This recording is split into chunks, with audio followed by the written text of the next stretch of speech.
비자라고 하는 거를 지방 광역 정부에 주고 있죠. 지금 시범 사업 실시하고 시범 사업으로 뭐 하고 있는 것 같더라고요. 울산이 하고 있는 것 같아요. 예, 그렇습니다. 제가 저번에 울산 타운홀 미팅 갔더니 그런데 제가 그때 들은 얘기로는 울산의 조선업 분야의 노동자를 구하기 어려워서 뭐 조선이 세계적 화랑이고 우리나라가 뭐 세계 1위의 뭐 엄청난 나라라고 하는데 조선 노동자를 못 구해가지고 심지어 정부도 아니고 지방 광역 정부에게 비자 발급권을 줘가지고 네네. 그래서 외국 노동자를 데려오게 해놨다. 그래서 결국은 울산 시장께서 그때 나오셨던데 그때 했는데 4,300명인가 뭐 4,000 몇백 명을 이제 들어왔다고 했고 예, 전체 인원이고요. 이제 들어온 게는 한 제가 알기로는 한 7,800명 정도 들어온 게 정확한 수준인지 기억이 안 나네요. 어쨌든 그때 들은 얘기야. 4,400명이라고 그러고 임금은 220만 원을 주고 있다고. 그래서 제가 그 얘기를 듣고 사실은 세부 내용을 몰랐는데 그게 외국인 노동자 220만 원 주고 채용을 해가지고 일을 하면 국내 노동자 일자리는 어떻게 되며? 네네. 우리 입장에서 보면 그 최저임금을 주고 있는 것 같은데. 네네. 그게 앞으로 조선산업 발전에 도움이 되냐?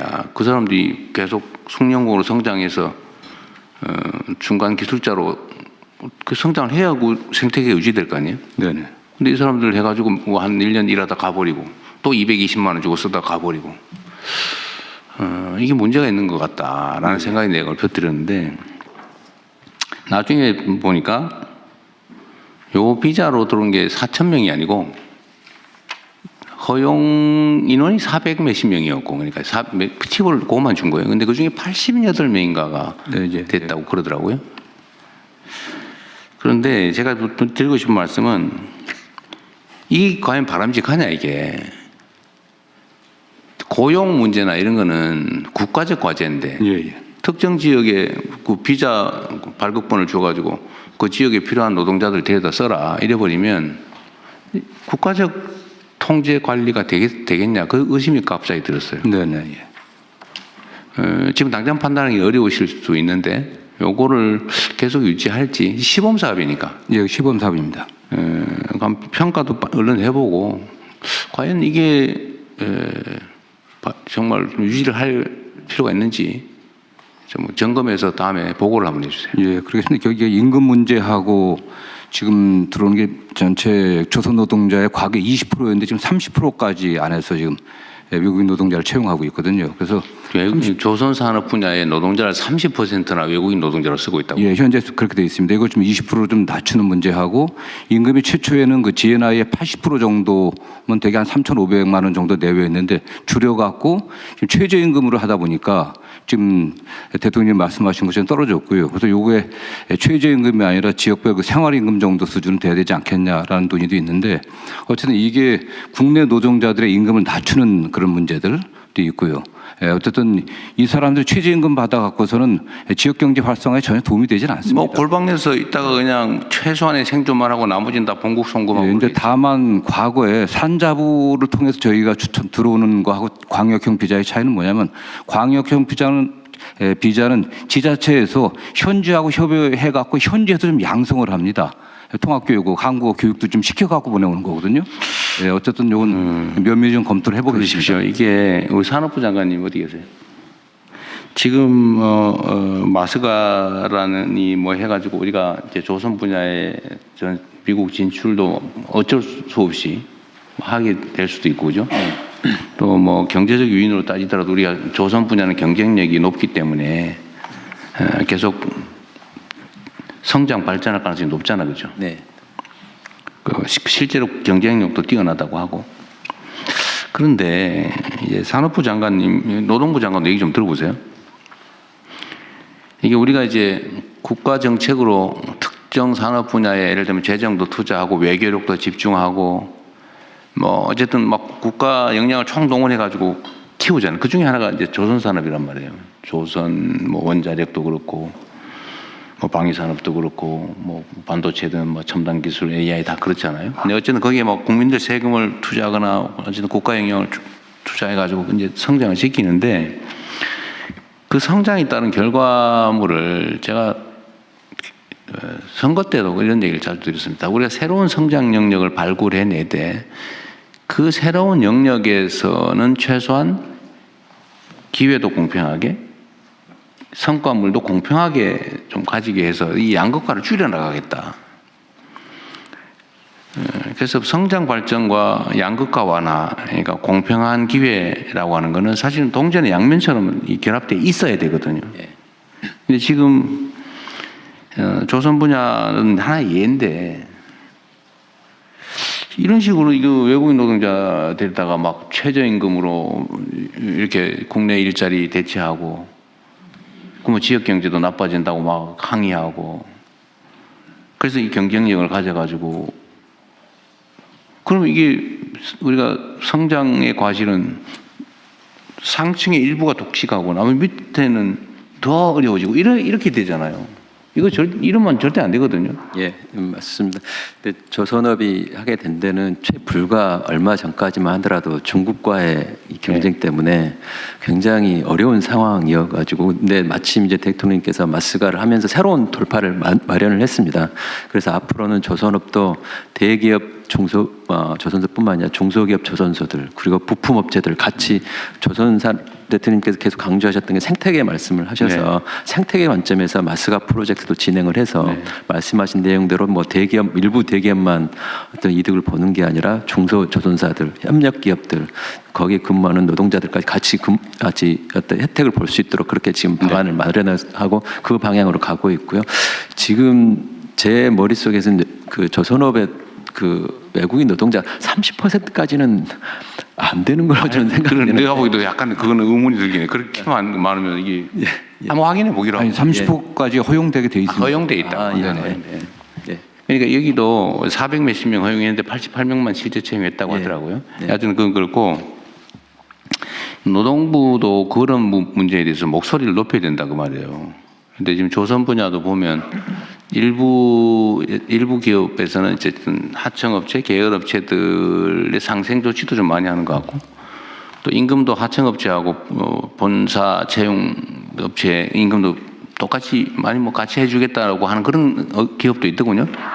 예, 그래서 대통령님 1월 23일인가요? 울산 다녀가시고 난 뒤에 후속 조치로 저희들이 어제 울산에서 조선업 르네상스 함께 만드는 좋은 일자리라는 주제로 타운홀 미팅을 했습니다.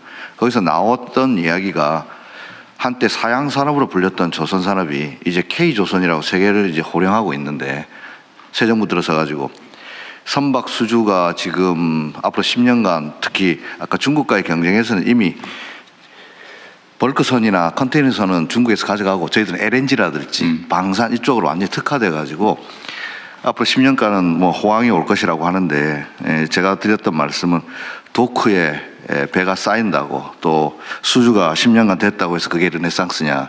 결국 정부가 앞장서서 이 새로운 시장을 개척했다면 그 효과는 지역으로 또 좋은 일자리로 환류되어야만 그것이야말로 진짜 호황이라고 이야기할 수 있을 것인데 지금 벌어지는 일들은 수주는 많이 되었는데 결국 AI와 외국인 노동자에만 의존해가지고는 조선산업의 미래가 없다. 이런 것으로 어제 많은 토론을 했습니다. 그래서 결과적으로 거기서 제일 많이 나왔던 이야기가 결국 청년들이 선호하는 매력적인 일자리로 조선업을 발전시켜야 되는데 그러려면은 원화청 간의 격차를 없애야 되고 또 외국인 노동자 같은 경우도 꼭 필요한 분야가 있습니다. 근데 지금 대통령께서 지적하셨던 내용은 원청까지 지금 외국인 노동자를 고용한다. 이거는 진짜 안 된다라는 이야기라서 앞으로 법무부하고도 잘 협의해가지고 E7, E9 이렇게 구분되어 있는데 E9은 노동부가 주관하고 있고 E7은 법무부가 주관하고 있는데 외국인 노동력에 대해서는 좀 통합적으로 관리할 수 있는 방안 고민하겠습니다. 어쨌든 다른 부처들도 다 마찬가지인데 우리 사회의 가장 심각한 문제는 양극화잖아요. 이 우리가 가진 자원이라고 하는 게 한정적인데 이거를 한쪽에서는 감당하지 못할 만큼 많이 가져가 썩고 있고 한쪽에는 없어서 기회를 아예 누리지도 못하고 방치되고 이러면 그 사회가 가진 자원 기회가 효율적으로 제대로 다 못 쓰여지니까 당연히 저성장할 수밖에 없잖아요. 그럼 이 공평하게 기회를 나눠 갖는 게 우리가 뭐 사회주의 하자는 건 아니지만 상식적으로 제도적으로 가능한 범위 내에서는 그렇게 만들어야 되잖아요. 그래서 기업이 발전하고 산업이 발전하면 거기에 종사하는 사람들도 동시에 또 중소기업도 동시에 혜택도 누리고 기회를 누려야 이게 활발하게 생태계가 만들어지잖아요. 그리고 지금은 전 세계적인 경향인데 이 수평적인 생태계가 아닌 수직적인 조직 구조로는 경쟁이 안 됩니다. 잠깐은 효율적일지 몰라도 길게 보면 창의성 부족으로 자발성과 창의성이 부족해서 경쟁에서 이길 수가 없어요. 지금 증명되고 있잖아요. 그래서 조선 분야뿐만 아니라 뭐 다른 분야도 다 마찬가지죠. 근데 특히 조선 분야가 이게 사이클이 호황불황이 워낙 크다 보니까 이 고용 안정성 문제도 관련이 있어요. 예. 그러니까 이게 한번 고용을 하면 그냥 불황기에도 그냥 끌어안고 있어야 된다고 하니까 아예 안 쓰려고 그러고 다 비정규직하고 하청 주고 하청업체도 이 불황 때문에 어떡하냐 그래 또 하청 주고 그래가지고 무슨 물량팀인가 뭐 이런 거 있죠. 물량팀. 그러니까 제약, 이 불법 있을 때만 제약은. 도급하는 이게 비정상 구조가 만들어져 있는데 이 노동자들 입장에서도 고용 안정성도 중요한데 전체적인 일자리의 질을 높이려면 사실은 고용 유연성에 대한 일종의 뭐 양보라면 좀 그렇고 거기에 대해서도 좀 뭔가 대안을 만들어내야 됩니다. 이게 지키겠다고 버티지만 사실은 점점 줄어들고 그러니까 아예 신규 고용은 다 그냥 하청 주거나 비정규로 하거나 이래버리잖아요. 그러니까 이것도 언젠가는 사회적 대화를 통해서 대타협을 하든지 해야 되는데 지금 당장은 어렵긴 하지만 그래도 방향은 그렇게 잡고 가야 된다. 네, 그래서 저희들이 어제 결론 아닌 결론으로는 조선업 르네상스를 정말로 실현하기 위해서는 노사정 또 지역 상공인 포함해가지고 사회적 대화를 통해서 정말로 어떻게 우리 조선 산업을 이렇게 낼 것인가. 대통령 말씀처럼 기업의 산업부 장관 말씀처럼 기업의 어려움은 지금은 호황이라고 하지만은 또 언제 이 수주 산업이기 때문에 또 급락할지 모른다는 두려움이 있는데 그래서 제가 그렇게 말씀드렸습니다.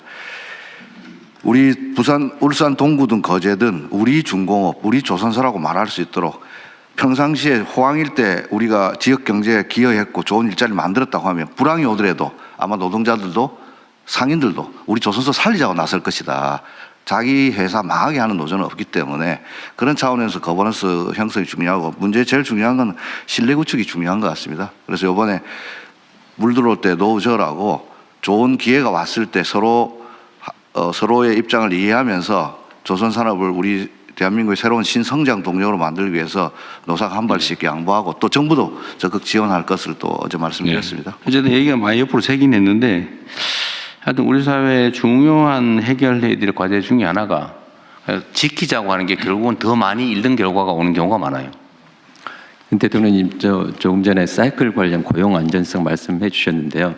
차체에 대통령께서 말씀하신 고용 유연성 이슈가 몇 번 말씀을 해 주셨는데 지금의 말씀하신 것처럼 기업 입장에서는 고용 관련된 이 경직성 이슈가 워낙 크다 보니까 맞습니다. 고용을 하고 싶어도 못하는 경우가 많아서 말이 대통령님께 하도를 꺼내셨으니까 저희 산업부하고 고용부가 안정성뿐만이 아니라 유연성에 관련해서 같이 가져야 기업들 입장에서 균형을 잡을 수 있을 것 같습니다. 한쪽만 가기보다는 그렇게 한번 같이 들어보도록 하겠습니다. 그러니까 나도 얘기한 김에 한 번 더 하면 이게 사회적 대화위원회가 해야 될 제일 중요한 일인데 입장이 딱 그렇더라고요 보니까. 노동자들 입장에서는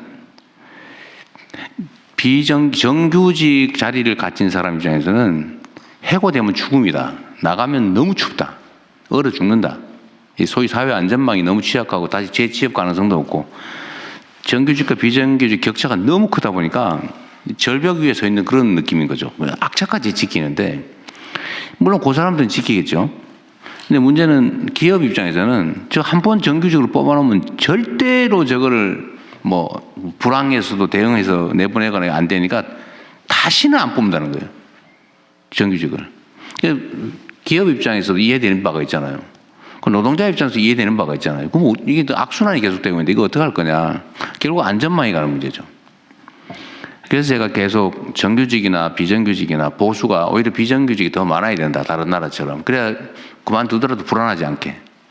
그리고 뭐 실업을 하거나 이럴 경우 사회 안전망이 튼튼하다. 내가 해고되거나 아니면 직장을 고용 유연성 때문에 불안기에 그만두더라도 내가 살 길은 있다라고 믿어지는 거는 결국 안전망 확충이잖아요. 그 안전망 확충에 돈이 들잖아요. 그럼 결국 기업들이 부담해야 된단 말이에요. 그러니까 이거를 크게 보고 유연성도 양보하고 뭐 기업 입장에서 부담도 좀 늘리고 유연성을 확보하면 기업의 효율이 높아질 테니까 그럼 수입이 더 생기면 그중에 일부를 내놔야죠. 이게 크게 보고 이 대화를 해서 타협을 해야 되는데 문제는 신뢰가 없어. 아까 얘기한 대로 못 믿는 거죠. 혹시 뒤통수 치지 않을까, 배반다 하지 않을까, 이용만 해먹지 않을까. 우리 사회 대화가 부족해서 그러죠. 적대감이 너무 강해서 그냥 서로 의심하고. 그러니까 이거를 언젠가는 해결을 해야 되고 최대한 빨리 해야 되는데 그 부분도 산업부하고 사실 바로 당사자이기도 하죠. 관할 관점. 저하고 그 고용노동부 장관은 굉장히 특별한 신뢰 관계가 있습니다. 그 두 분이라도 일단 해야지. 잘해보겠습니다. 네. 대통령, 저도 한 말씀. 비자관련 딱 한 가지만 부총하겠습니다. 말씀하십시오. 예. 그 전체 조속 노동자의 30%가 아니고요. 그 과거 우리 한국 노동자들이 좀 기피했던 용접, 도장, 전기원 이 세 가지 분야입니다. 네. 거기에서만 지금 그 시범을 하고 그렇다고. 예, 네. 뭐 그건 뭐 기억할 그렇게 할 수 있죠.